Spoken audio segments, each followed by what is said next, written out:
I have a Patreon. I've had one for a while, but over the last few months I've begun to release exclusive videos on there. We've got How the Incels Found American Psycho, which is an analysis of how a movie that is so critical of the Patrick Batemans of the world could result in an entire subculture worshipping Patrick Bateman. We also have Sabrina Carpenter, Baby Girl, and the Femme Sub Problematic, which looks into the Sabrina Carpenter album cover scandal as it relates to depictions of female submissiveness in popular culture. It's a video I could never put on YouTube. And then most recently, I came out with Materialists, a half-baked ethnography, where I essentially give my 2 cents about the broke boy propaganda discourse, how the movie touches on problems with contemporary dating culture, as well as my general qualms with Celine Song as a screenwriter. By subscribing to my Patreon, you're not only getting exclusive bonus videos, you're also supporting this channel and our ability to keep producing incisive, high-quality work. So if you like these videos and they interest you, go support us at patreon.com/broedeschanel for exclusive videos, early access to our regular programming, updates, and input about video topics. See ya there. We've all seen those first look pictures of The Devil Wears Prada lurking around our feeds. And I think it's safe to say that a lot of people, myself included, are not particularly thrilled. Between this litany of photos spoiling just about half the outfits set to appear in the film, the outfits themselves looking subpar at best, I mean, come on. Emily Blunt and my queen Anne Hathaway looking like uncanny simulacra of their former selves, the fact that the movie is speculated to be based on the follow-up book to Lauren Weisberger's original novel, put a pin in that, and that not a single person on Earth asked for anyone to make this a franchise, audience morale is low. From an outsider's perspective, this kind of hubbub may seem disproportionate, right? Isn't The Devil Wears Prada just another naughties chick flick makeover film? The kind of formulaic fluff perfectly primed for a cash grab sequel? Why, then, is the entire internet furiously frothing at the mouth because of a few behind-the-scenes photos? I watched The Devil Wears Prada in theaters with my fashionista mother when I was 8. And in the nearly 20 years since, it's become my most watched film. I was injecting that shit into my veins on a weekly basis. It was me, and my love for it has only gotten stronger with age. Yes, go to my Letterboxd and you will see a carefully curated array of sexy intellectual art films listed as my favorites, but in reality, The Devil Wears Prada was benched only for its ugly poster. It is my favorite film of all time. And from the backlash to those sneak peek photos of the sequel, it's clear I'm not the only one. So, color me stunned when I went back to look through the original reviews of The Devil Wears Prada and found mostly disdain towards my favorite movie of all time. Another disappointment. To start, as expected for a film about fashion, there are the fluff allegations. Like David Denby saying that the movie turns dish into art, or if not quite into art, then some dazzling commercial entertainment. Or Anthony Quinn in one of the few positive reviews calling it as snappy and juicy as fresh bubblegum. Then there were the people who thought it was inaccurate to the fashion world. Like Elle's then fashion news director Anne Slowey, who called the costumes a caricature of what people who don't work in fashion think fashion people look like, which was echoed by film critic Ruth Lafurla. Fine, sure. Denby also said that the movie perpetuates the same sentiment of other workplace films with similar themes of corruption and evil bosses. Like Wall Street and Working Girl, of this choice between keeping your job and saving your soul, and bemoaned, "Someday I'd like to see a film suggesting that you can be the boss without giving up your intellectual ideals, and that the alternative, rejecting power, has its corruptions too." I think Materialists would drive him crazy. Dana Stevens felt similarly, saying that Andy's punishment in the film would be different if her character were a man, and wondered if the moral compromises required in order to sully the hero's character would be much greater, and that he wouldn't have to apologize for caring about his job. Their feelings would be validated during the girl boss era to come. Put a pin in that. There was lastly a great swath of critics who felt that the movie failed in its apparent goal of satirizing the fashion industry. Quinn said that the movie makes icons of the people whose clay feet it is exposing. Peter Bradshaw called it flat tire in that the film ends up flattering what it sets out to critique, and argued that the film wants to have its non-fat vegan cake and eat it. Most perplexing to me, however, was A.O. Scott's review, wherein he condemns the movie for being unmistakably on Miranda's side, venturing that the movie has disdain for the assistant class, that Anne Hathaway was bland on screen, and most insane of all, he rides hard for the book, suggesting that the movie failed its source material in its alleged class-conscious hypocrisy, going so far as to describe Weisberger's novel as a gothic fable of captive innocence. Did you fall down and smack your little head on the pavement? How wrong he is. How wrong they all are. So, I will spend this video proving them all wrong. I will prove to everyone that the film not only succeeds in its goals, but is not fluff, not even by a long shot. That The Devil Wears Prada is actually just as great as any of the great films of the 20th century, repackaged for a new age and delivered to the doorsteps of women. That the movie does have its non-fat vegan cake and eat it too, by managing to take its subject matter seriously without letting it off the hook, opting, like a Scorsese movie, for moral ambiguity and drawing for us a very rich portrait of an industry at the height of its power and the choices made by the people within it to keep it there. That, in fact, The Devil Wears Prada essentially is a Scorsese or Coppola film in very high fashion drag. Scorsese in Prada.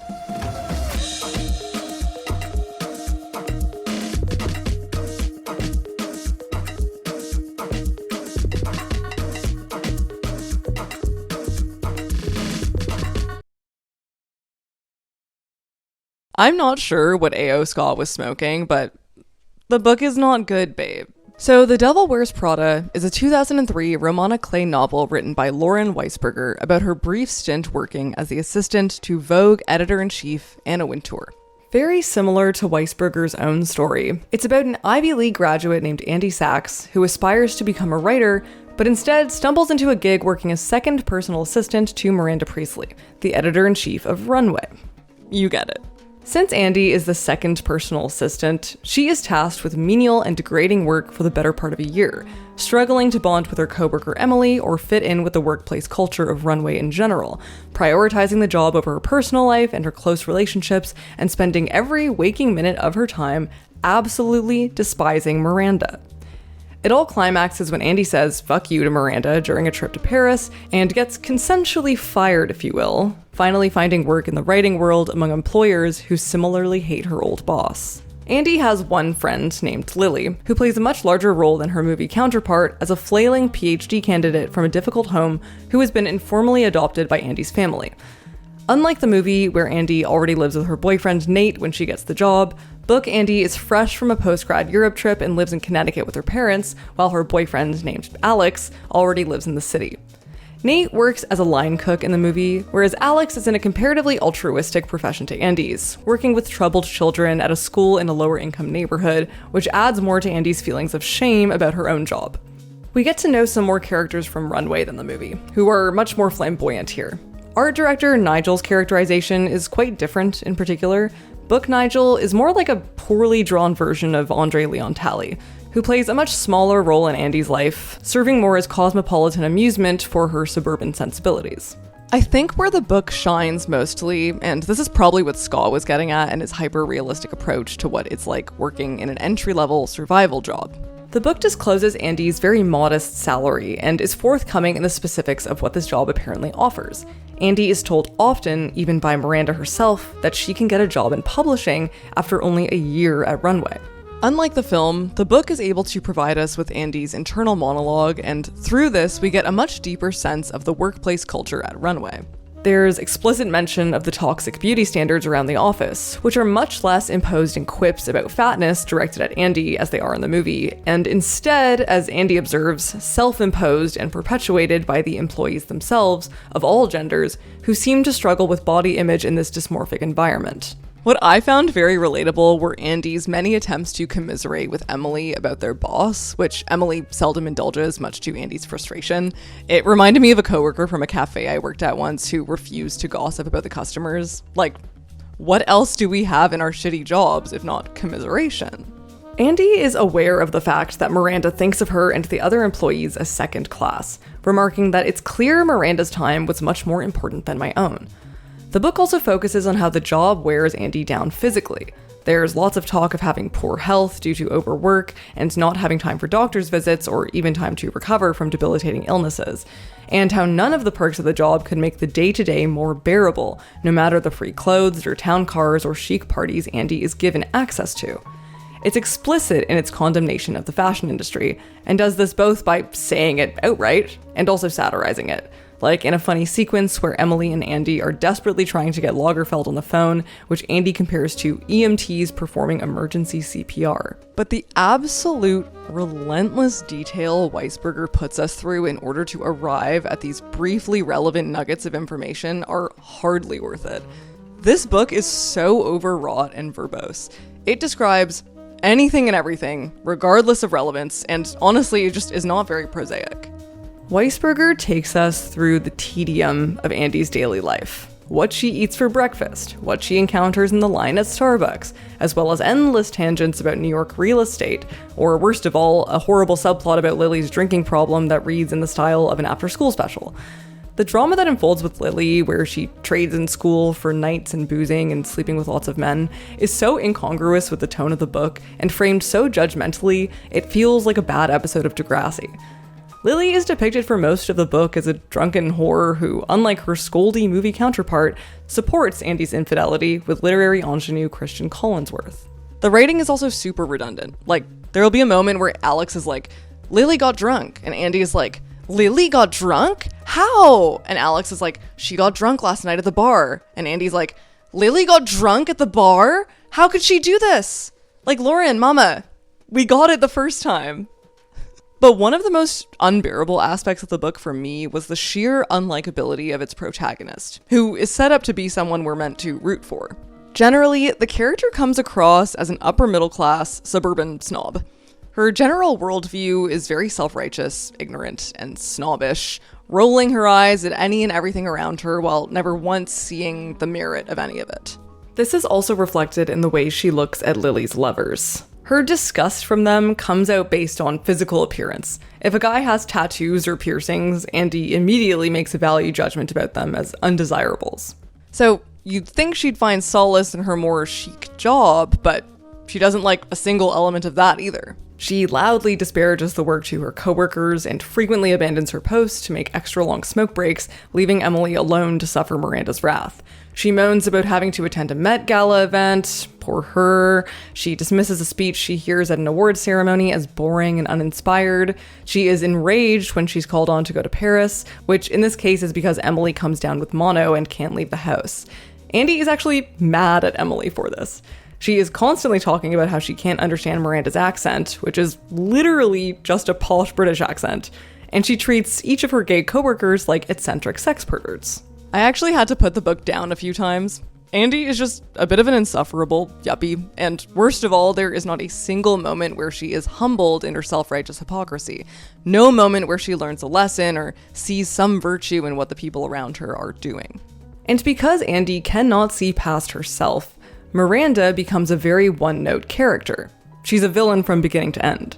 It does sound like Anna Wintour treats her underlings pretty poorly.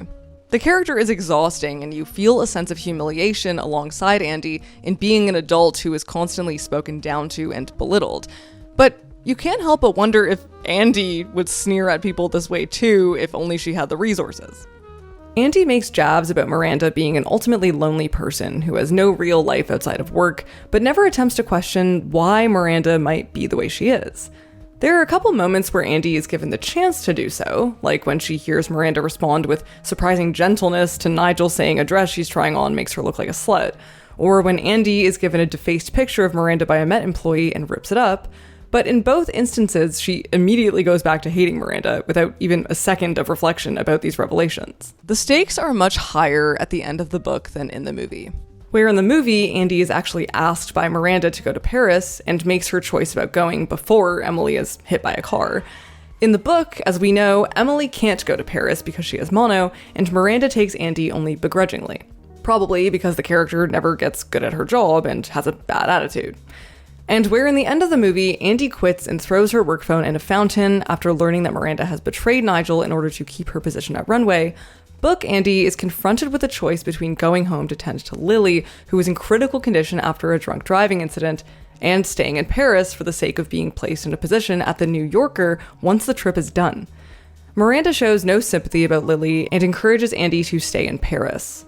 This is when Andy tells her to fuck off, closing the book off on a note where Andy has shown no character growth. We as readers learn nothing really about Miranda or the fashion industry at large, and that's all, folks. Class conscious or not, it's a hopelessly uninteresting book. Critics didn't like it either. Rachel Cook of The Guardian, for example, wrote that Weisberger has taken a world rich with comic potential, a world that should have you crying with laughter, and rendered it as sober as an AA meeting. Janet Brennan Croft said that it was a self-indulgent book where the central character learns nothing from her experiences and exhibits no character growth throughout the novel. But most biting was a New York Times review called Anna Dearest from Kate Betts, a former employee of Anna Wintour, who called the book Bite the Boss fiction that had been written in poor taste against Wintour.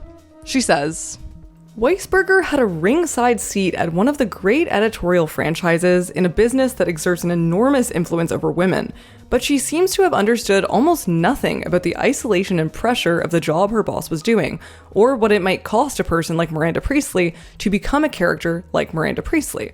Sure, there are much larger social forces at work in fashion, as in all subcultures, and the Mirandas of the world, as much as they seem like casualties of their own psychology, are also reflections of us. Our ideas of style, our hunger for glamour, our age-old need for a consummate antagonist in a chic red suit. And it really feels as though director David Frankel and screenwriter Aline Brosh McKenna saw Betts' qualms with the book and raised her a movie. A 360-page gossip column with an admittedly amazing title, The Devil Wears Prada was optioned as a movie by Fox before it was even published. 4 male writers were initially hired on to adapt it, but their script was no good, and instead Brosh McKenna was brought on to save the day. Brosh McKenna's filmography tends to center around movies where, in her words, the women have goals that are not, strictly speaking, romantic. Women who are typically motivated by job lust. Brosh McKenna was therefore sympathetic to the character of Miranda as a woman dedicated to her job. She was also interested in gently exposing Andy's naivete. She wanted the story to find a balance between being inside baseball, a sort of curtain peek for people who were unfamiliar with the industry, and a universal tale of workplace woes. But we'll get to all that.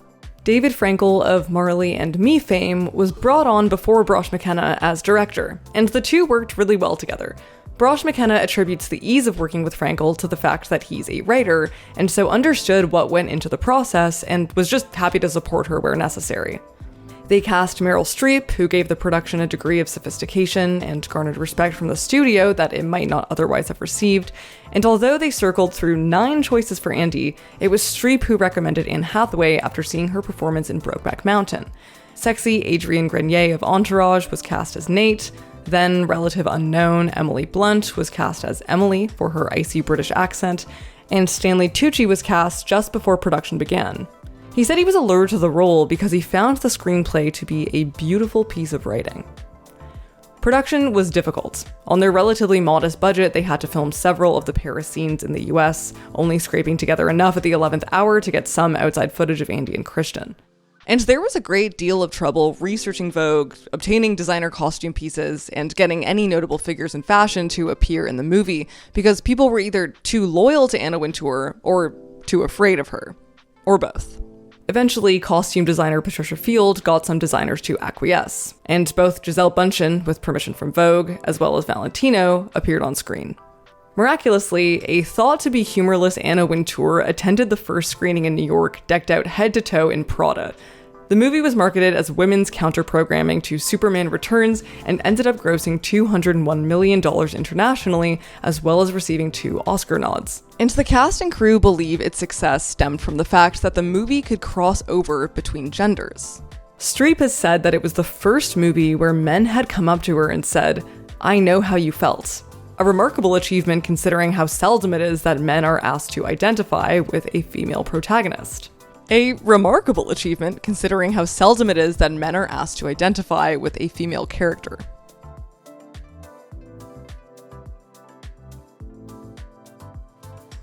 When we do get films about a particular industry, they're typically about more sensational jobs like athletes or sex workers or the criminals on Wall Street or mobsters. And yet, while The Devil Wears Prada is about a much more regular industry than, say, the criminal underworld, I believe it approaches the fashion world with just as much thrill and suspense. Like a Scorsese film, The Devil Wears Prada is fast-paced, with lots of quick dialogue and exciting cinematography. Weisberger takes about 40 or 50 pages to introduce us to Andy, whereas the film sums her up in a single montage. From the beginning, we see shots of her getting ready for her interview, intercut with shots of other runway employees' much more elegant and thought-out morning routines. We understand immediately that Andy is more salt of the earth, makes less money, cares less about what she wears, lives in a modest apartment, and takes the subway rather than a cab. She does not fit in. We get to know Miranda just as efficiently. In the book, it takes us forever to fully understand the breadth of her power and wrath.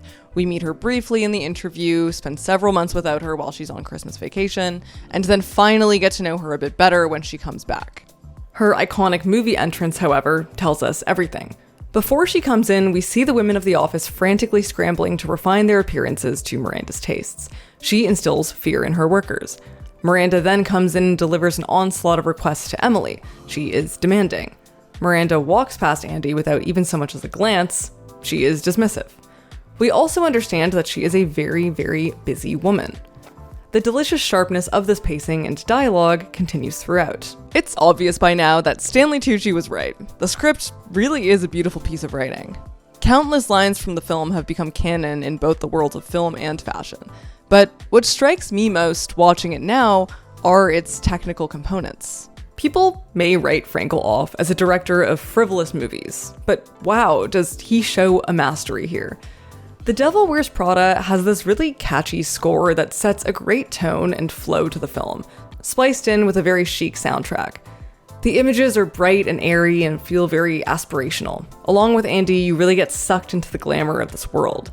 Patricia Field's costumes also help. Where Weisberger describes her co-workers' clothing as being outlandish and impractical, the film instead looks at their clothes with appreciation. Every character is stylish, but their clothing reflects their own individual taste. Miranda is sophisticated, Emily cutting edge, Nigel understated and classic.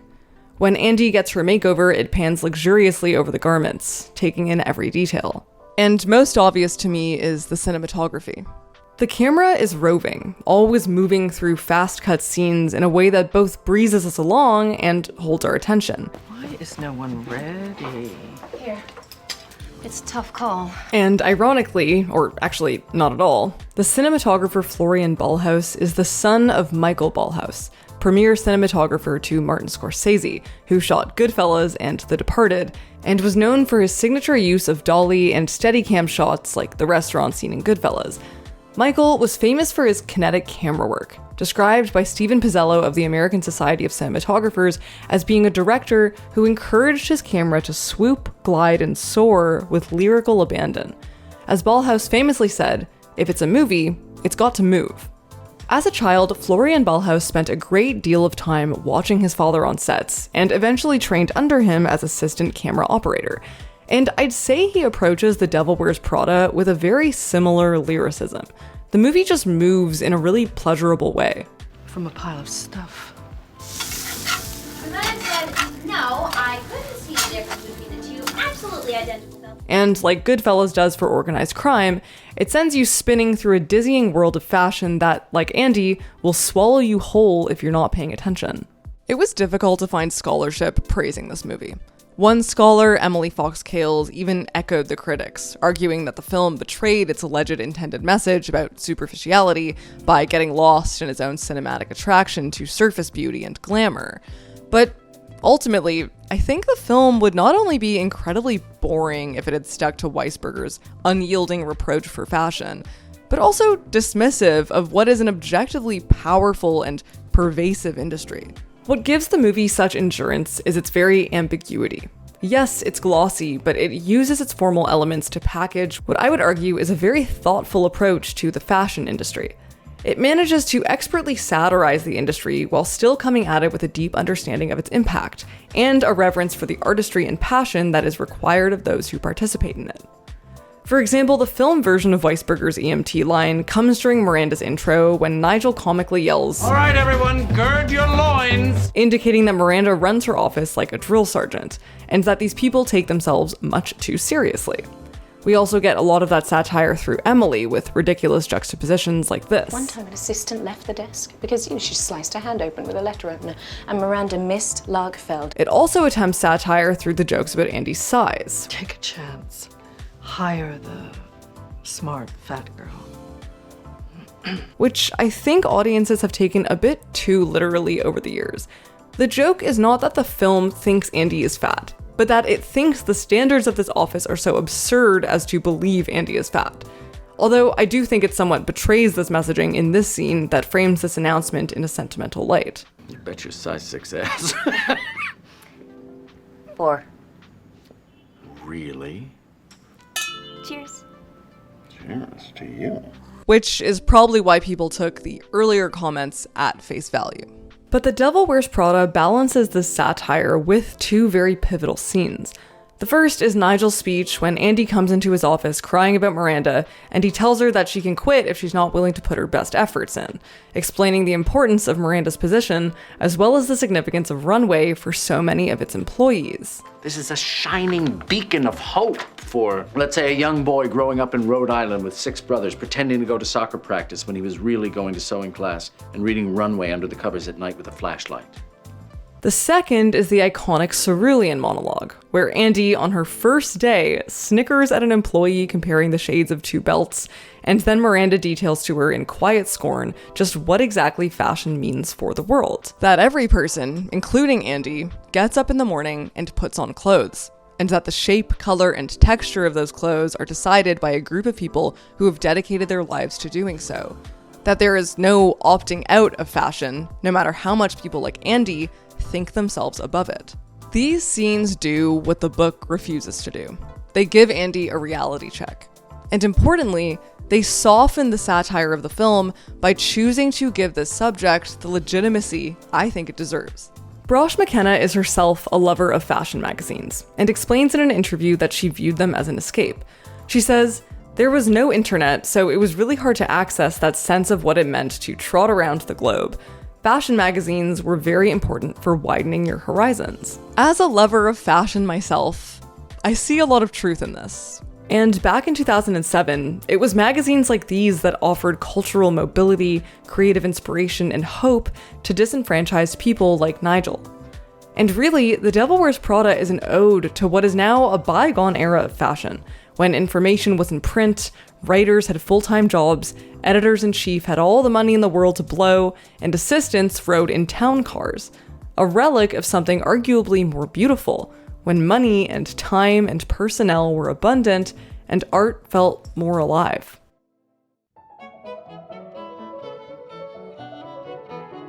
Taking fashion seriously also means taking Miranda seriously. And to do that, we have to understand Anna Wintour. Anna Wintour recently stepped down as editor-in-chief, and the position bestowed to her successor, Chloe Mell, has now been renamed Head of Editorial Content. We can already see the powers of Wintour's era slip away before us. And I'm sure it's apparent by now that I have a bit more reverence for Wintour than Weisberger does. I think her legacy is extremely complicated. Wintour demonstrated a Machiavellian spirit the second she stepped into the industry, and did not let it go for 37 years. She ruled with an iron fist so strong that even those as close to her as Andre Leon Talley and Grace Coddington have expressed their own expendability working under her. And I know when to stop pushing her.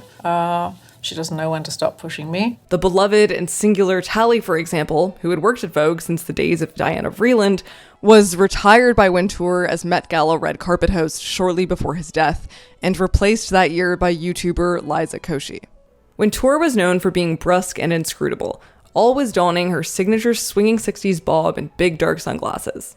She has also been fairly criticized for perpetuating harmful body standards, both within the office and in culture more generally. We're working on this one. Yeah. A little bit of retouching. Need to go to the gym. And had kept Vogue disproportionately white, which she acknowledged in an open apology in 2020. She's also made an enemy of PETA and other animal groups by digging her heels in the ground about fur. By the time of her departure, people felt that Wintour had preserved very archaic ideals within the institution, and it was time for a change. This all being said, to ignore what Wintour brought to Vogue and the world of fashion would be disingenuous. You can't stay behind, you have to go charging ahead, and she did, and the magazine is very successful because of it. From her first ever cover, she made waves when she chose to use an image of model Michaela Burku wearing jeans, which had never been done before. She was also the first to put celebrities on the cover, which is now the industry standard for major fashion publications. I can't say I'm obsessed with that one, but it did make Vogue a powerhouse. What Vogue did, and what the supermodels did in the pages of Vogue, is that they trained a generation of celebrities to want to be supermodels. Actresses started believing that fashion was a seamless part of life and a seamless part of celebrity, and that was fine. She completely overhauled the Met Gala by turning it into what's been described as the Super Bowl of fashion, raising over $250 million for the Costume Institute. And lastly, Wintour cultivated a very distinctive office culture at Condé Nast. I recently saw a post talking about how she required every onboarding employee at Vogue to be fluent in important cultural references in order to reflect a certain level of cultural literacy. You had to walk the walk to work for her. She was also directly inspired by the clothing of the people who worked in her office, which is why she instilled such a strict dress code, because she's often lifting directly from her employees and putting these styles in the magazine. As someone who gets most of my fashion inspiration from the women I see walking around New York, I think this is pretty cool. So Wintour makes for an interesting character study, but the book does not take up that challenge. It focuses a lot on the idea of Miranda being a lonely and miserable person, but it attributes this solely to her innate bad personality rather than, say, the stress of her job. It actually speculates that she doesn't really work all that hard at all, despite frequent mentions of Miranda calling Andy and Emily about work in the wee hours of the morning. But in elevating Miranda from villain to antihero, the movie actually asks, what kind of person occupies a job like this?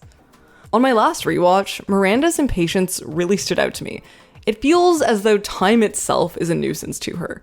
When she paws her assistants around, it makes you wonder whether it's because this job had worn her down and turned her into a ball of stress, or that it's given her such utter power that it seeps into the most minute aspects of her day. Often, it seems that her decisions come from a place of both stress and power. And Miranda's clutching to power in the film, despite the tolls it takes on her personal life, come from a system of codes and beliefs given to her by Brosh McKenna. Since the movie takes fashion seriously, it takes Miranda seriously as one of fashion's devotees. This colors a lot of her motivations. In addition to the Nigel and Cerulean monologues, they made one integral change to the movie that cemented this idea. In one of the final scenes where Miranda and Andy are sitting in the car right after Miranda's betrayal of Nigel is revealed, Miranda was supposed to say, "Everybody wants to be me," inferring a singular pursuit of power. But at the last table read, Streep changed it to, Everybody wants to be us. suggesting that Miranda does not think of herself as a sole operator, but just one component of a greater machine. As Brosh McKenna explains, it was important for us that she not be a difficult boss, but that she embody a certain value around people being expendable in service of what to her is a greater goal, and that she venerates fashion and the magazine. This character feels a sense of calling and duty to fashion that even the biggest haters could not diminish. Fashion is a vocation for Miranda and the other characters at Runway. They speak about it with a religious fervor that Andy comes to appreciate over the course of the film. And understanding why they do what they do, it gives Andy an impetus to change and actually try at this job. And this sets up a dynamic between Andy and Miranda so classic as to rival the likes of Michael and Vito Corleone. At the end of the book, Andy remarks, "It took 11 months and 44 weeks to figure out once and for all that morphing into Miranda Priestley's mirror image was probably not such a good thing."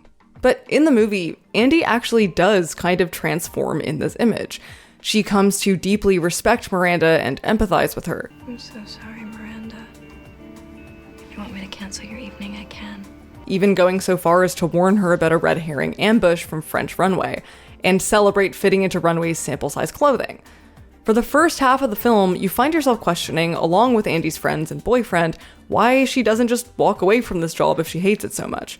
So quit. What? But I No, I don't want to quit. That's not fair. But ultimately, Andy is a hard worker who has a great deal of pride. She wants to rise to the challenge. Herein lies her main similarity to Miranda. If she keeps going at the pace she's going, she could just launch herself up the ranks of the magazine. Frankel has actually called it a coming-of-age story for Andy learning what it took to be great at something. This is the crux of Andy's relationship to Miranda, being both disgusted and enamored by her Machiavellian worldview. And I think the movie is too. Watching her discard of Nigel to maintain power feels kind of like Godfather Part 2 spoiler, watching Michael Corleone discard of his own brother. You're sickened, but you're amazed by the lengths these characters will go to. But just because the movie takes a more complex approach to Miranda's character does not mean that it sides with her worldview. If you were to assume that I'd agree with all those people saying that Nate is the real villain of The Devil Wears Prada for holding Andy back in her career, you'd be dead wrong.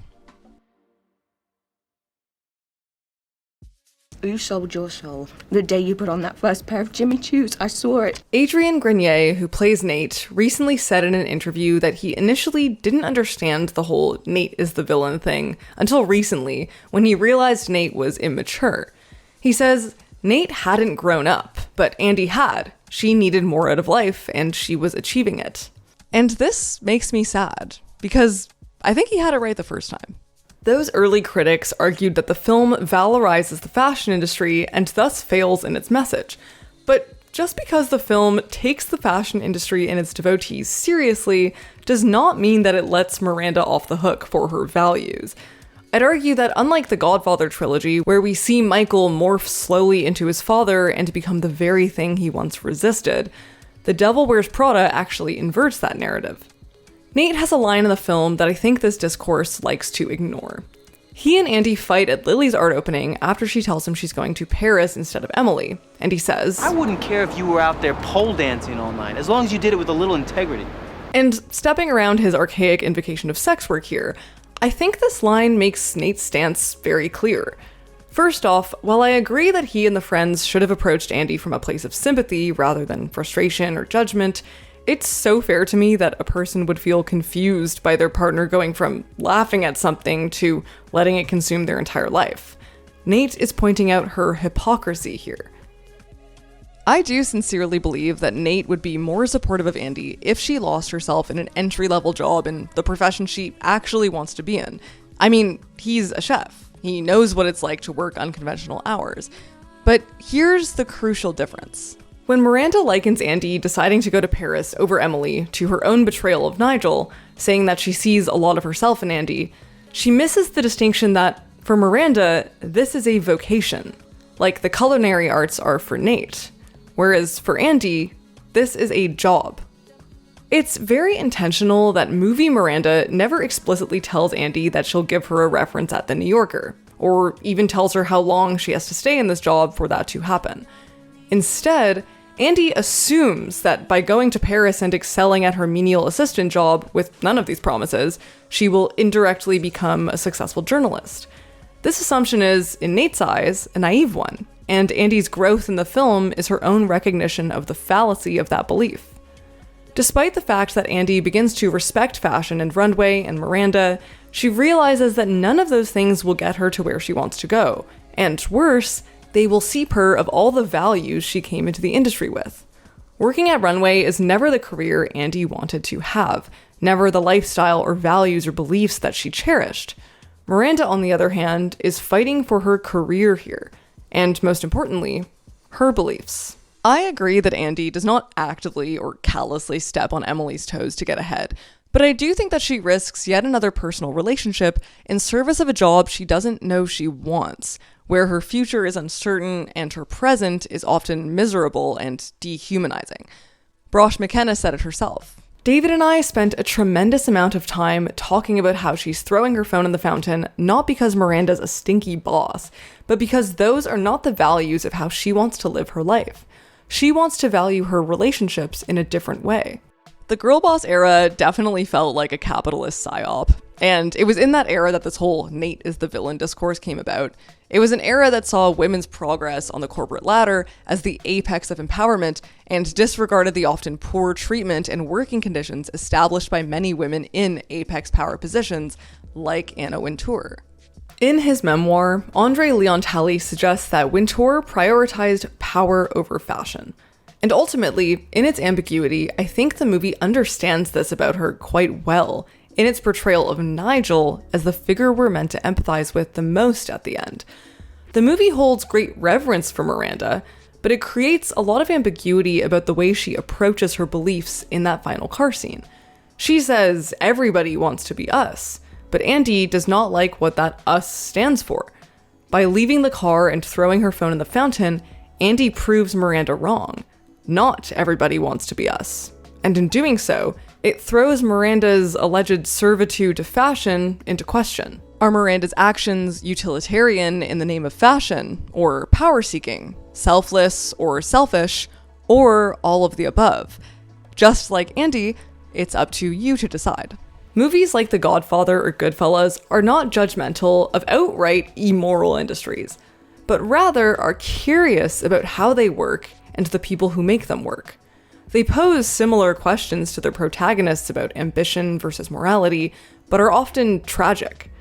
The Devil Wears Prada has a similarly curious approach, but it's not tragic. It feels like the girl boss audiences took Miranda's test and succeeded at it. But that says a lot about where the culture was at the time. Now, in this era where we're craving human connection more than ever, I find myself aligning more and more with Nate. At the end of the day, jobs go away, and personal relationships will be all we have. And we see in their mirroring what Andy's life could have become if she stays on that path. Lonely, like Miranda's, and maybe like Anna Wintour's. My personal life is hanging by a thread, that's all. Well, join the club. And that's what happens when you start doing well at work, darling. Let me know when your whole life goes up in smoke. When is this time for a promotion?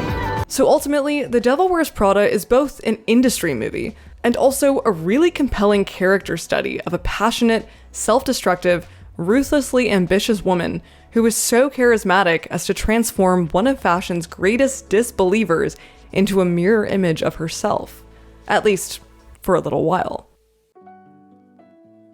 The Devil Wears Prada has all the stakes, pacing, and camera work of a Scorsese movie and the ambiguous themes of a Coppola movie wrapped in a very chic and palatable bow.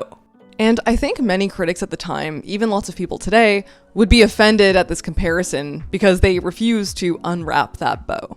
This movie is reverent of art and critical of ambition. It takes seriously what most people, and even the writer of its source material, refuse to, and paints a pretty accurate portrait of this very idiosyncratic but powerful industry. But at its center is a universal tale of necessary means, the types of people who thrive in certain environments, why they're drawn to them, and what they do to stay there. Not so different from the likes of Don Corleone or James Conway, but in a world much closer to our own. I knew there was a reason The Devil Wears Prada has remained the most formative movie of my life, and I'm glad I finally gave it the time it deserves and asked, why? So back in 2007, the only information about Andy that Miranda Priestley was going off of during that job interview was probably Andy's word, some newspaper cutouts, and a couple references from past employers. These days, however, Miranda can Andy's name on a People search site and find a whole lot of her personal information before she even makes it into that interview room. Yes, the number of data breaches rises worldwide every year. Your personal data, like your address, your social security number, email, phone number, even political views, are being bought and sold by bad faith actors like data brokers and exposed on various websites across the internet. This is where Incogni comes in, our sponsor for this video. Incogni tracks down and removes your personal data from multiple sites, including online directories, people search sites, and even commercial databases. Incogni has a fully automated process that removes hundreds of data brokers and will repeatedly remove them if your data reappears. And on their unlimited plan, you can also request custom removals as well, where you basically send a link and your dedicated privacy expert handles everything else. The Miranda Priestleys of the world should not be accessing your information without your consent. As someone who is very nervous about this kind of thing, Incogni has personally really put my mind at ease. Best of all, Incogni is giving my viewers an exclusive discount of 60% off their annual plans. So go to incogni.com/broedeschanel for 60% off annual plans and protect your data today. Special thank you to Syed Hassan, Malpertui, Morgan, Cooper Stimson, Nadia C., Nick, Jenny Eller, J. Frost McFinnigan, Gabriel M., The Wiz Daniel, Edward Yu, Andrew Nguyen, Carolyn Stowe, Basil Ann, Connor O'Keefe, Gavin Borden, Sharma, Smith, Daniel Sardunas, Jenya, The Double Chip, Ryan Blythe, Lady Diane, Maya Kamaeva, Natalie Popper, Naomi Nakagawa, Nephilim 2038, Burrow Fiddle, Melissa O'Gary, Gabrielle Merritt, Nikki Lev, Lauren Woodring, Susie, Nathan King, Lotaire Roulon, Scott Barnett, William Elderfield, Julia Campana, Mr. Allen, Luis Eduardo Taroba, Jay, Marwan, Sean Purnell, Danny Hall, Alexis, Nafis Bullock, Carrie Gavin, RSS, Thomas Dillon, Friedjof Holstrom, Alex Short, and Kelly Wolf for supporting this channel.